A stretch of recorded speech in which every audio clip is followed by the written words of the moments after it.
Ini diamanahkan kepada mereka Al-Quran. Mereka nggak sanggup. Maka dipikul amanah itu yang mampu dari siapa? Yang bodoh lagi dolim. Artinya yang bodoh lagi dolim itu apa? Dia nggak menggunakan akal pikirnya dengan menerima Al-Quran. Untuk masuknya Al-Quran itu yang akan diamanahkan kepada manusia, itu dia lepaskan dulu akal pikirnya. Sedangkan Muhammad itu ketika disampaikan satu ayat dibilang orang gila, dibilang sesat, bahkan mau dibunuh.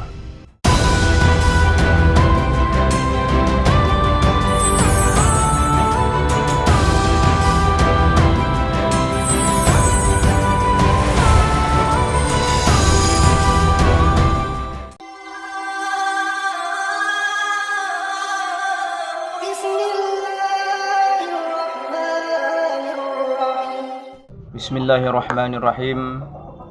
Inna aradna al-amanata 'ala as-samawati wal ardi wal jibal fa abayna an yahmilnaha wa ashfaqna minha wa hamalaha al-insan innahu kana zaluman zahula. Sesungguhnya kami telah menawarkan amanat kepada langit, kepada bumi dan gunung-gunung, tetapi semuanya enggan untuk menerima amanat itu, dan mereka khawatir tidak akan melaksanakannya. Lalu dipikullah amanat itu oleh manusia. Sungguh manusia itu amat zalim dan sangat bodoh. Shadaqallahul azim. Bersumpah Allah dengan kalimat inna. Artinya Allah tidak main-main di sini. Perkataan Allah sangat benarnya. Sungguh kami telah menawarkan amanat kepada langit. Apa itu amanat? Tidak lain tidak bukan ialah Al-Quran. Yang Al-Quran itu adalah wahyu. Yang wahyu itu adalah hayat.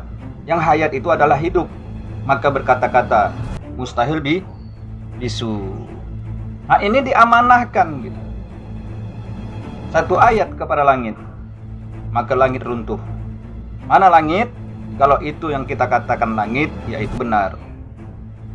Tapi ketahuilah Al-Quran ini adalah perumpamaan.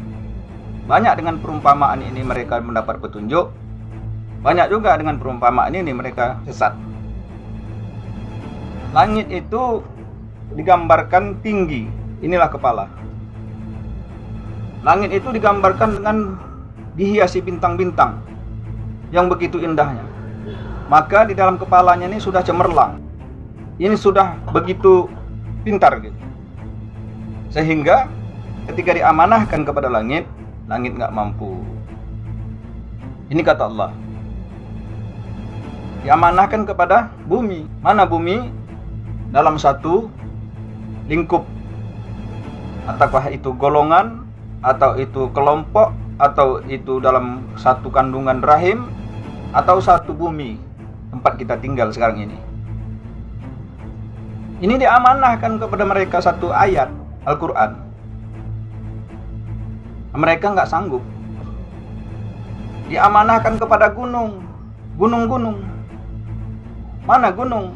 Kalau kita katakan yang tinggi menjulang itu nggak salah. Tapi kalau inilah yang mampu menerima amanah yang berupa Al-Quran, lalu dia menyampaikan Al-Quran itu kepada kita, maka habislah kita ini ditabrak semua. Musnah semua. Dalam artian, ya mustahil secara logikanya. Kenapa? Karena Al-Quran itulah rahmat bagi seluruh alam. Rahmat bagi di sekelilingnya. Jadi kalau gunung inilah yang kita artikan dapat menerima ini, menyampaikan kepada kita, maka itu menjadi laknat, menjadi musibah.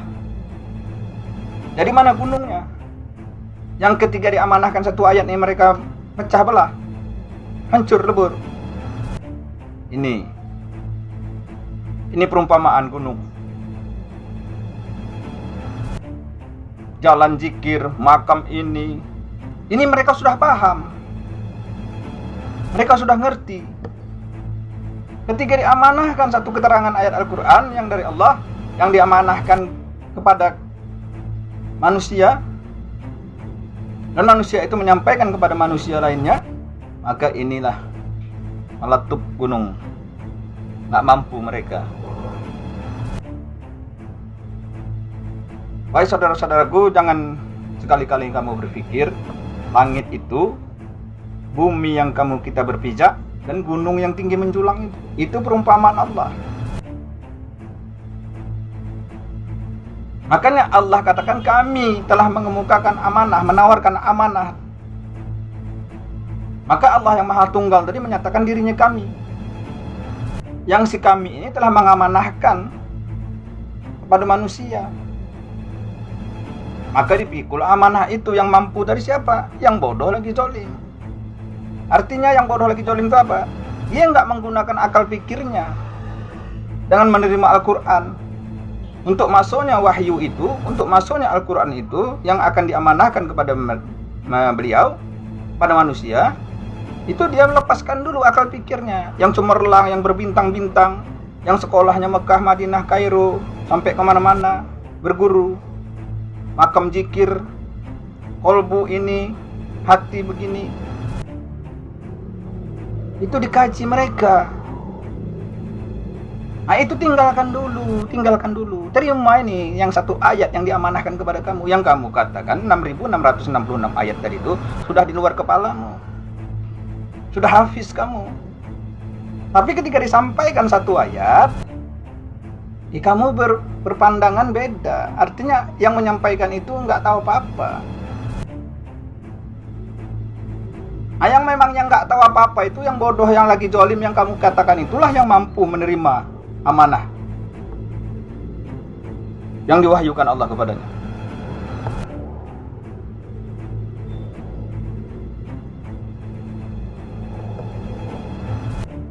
Maka amanah itu sesungguhnya itu manusia yang didatangkan Allah, yang kita pinta dalam sholat tadi itu, ihdinas syiratal mustaqim, tunjukilah kami jalan yang lurus, jalan orang-orang yang kau beri nikmat kepada mereka.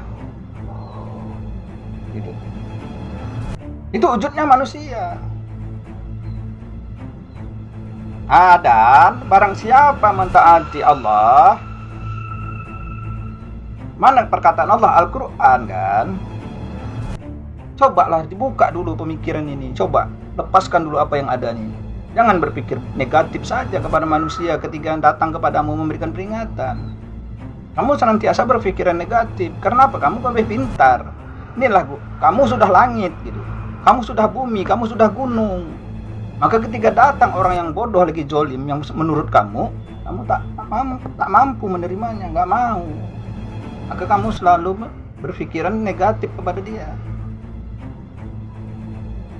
Dan barang siapa yang mentaati Allah dan Rasulnya, bagaimana mentaati Allah tadi? Itu datang Rasulnya.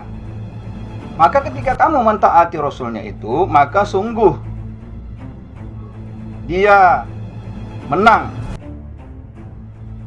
dengan kemenangan yang besar. Dia siapa ya? Dia yang kamu yang menerima itu tadi, yang sanggup menerima amanah itu. Kalau tidak macam mana gitu. Layaknya bio saja. Dibacakan kertas itu dapat kamu kertas. Menyampaikan ayat-ayat Tuhan dengan senda gurau, menyampaikan ayat-ayat Tuhan dengan ketawa terbahak-bahak, menyampaikan Al-Quran itu mau dipuji, menyampaikan Al-Quran itu mau disanjung-sanjung. Sedangkan Muhammad dan pewarisnya itu ketika disampaikan satu ayat dibilang orang gila, dibilang sesat, diperangi, bahkan mau dibunuh. Itu sunnah. Jadi ini telah diamanahkan ini satu ayat. Jangan lagi kita berpikir aku nih pintar, aku nih hebat, aku menuntut sana kemari ilmu agama nih. Tiba-tiba kau yang datang kepadaku menyampaikan satu ayat. Kau siapa? Sekolahmu di mana? Lulusan apa? Gelarmu apa? Masih itu yang dipertanyakan. Di sini pasti kamu nggak mampu menerimanya. Inilah dikatakanlah langit, akalmu sudah cemerlang. Gunung, makam ini, zikir ini, jalan zikir ini, semua kamu udah paham. Allah seperti ini, kajimu hebat. Tapi Allah yang kamu katakan itu hanya nama-nama. Dan kamu nenek moyangmu membuat-buatnya. Allah tak pernah menerangkan tentang nama itu. Enggak. Ma ta'buduna min dunihi illa asma'an samaitumuha antum wa aba'ukum ma anzalallahu biha min sultan. Keputusan itu hanya milik sultan. Ada di muka bumi ini sultannya. Itulah keputusan. Mudah-mudahan dengan video yang singkat ini bagiku dan bagi kita semua dan seluruh alam pencerahan. Berfikirlah, karena tafakur kamu sedetik itu lebih baik daripada kalau kamu sholat sunat 100 rakaat.